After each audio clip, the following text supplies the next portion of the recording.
பொய்யா அப்படின்ற அந்த எண்ணம் வருது இல்ல, மறுபடியும் இறைவன் என்ன பண்ணுவான், கேம் இன்னும் கொஞ்சம் டைட் பண்ணுவார், லெவல் இன்னும் கொஞ்சம் இன்க்ரீஸ் பண்ணுவார்.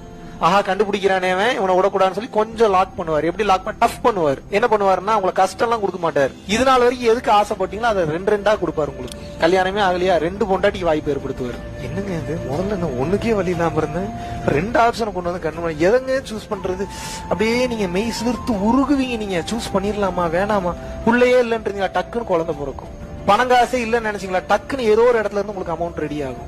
நீங்க நினைச்சு பார்க்க முடியாத ஆப்பர்ச்சுனிட்டி எல்லாம் ஓப்பன் ஆகும். உடனே நீங்க என்ன நினைச்சீங்க, நம்ம இத்தனை வருஷம் கஷ்டப்பட்டதுக்கு இறைவன் கண்ணை திறந்த, கண்ணெல்லாம் திறக்கல, மறுபடியும் உங்களை சிக்க வைக்கிறாரு. இவன் அதுக்குள்ளேயே போய் லாக் ஆகுறானா இல்ல மறுபடியும் இதெல்லாம் போய் நினைச்சு என் பக்கமே திரும்புறானான்னு பாப்பார். ஆன்மீக பயிற்சியில் இருக்கும் போது இறைவன் எதையாவது உங்களுக்கு அதிகமாக கொடுத்து அருள்கிறார் என்றால் நம்ம ஏதோ பெருசா சாதிச்சிட்டோம்னு நினைக்க கூடாது.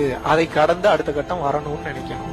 எந்த இடத்திலும் நிறுத்தி விடக்கூடாது, ஏமாந்து போயிடும்.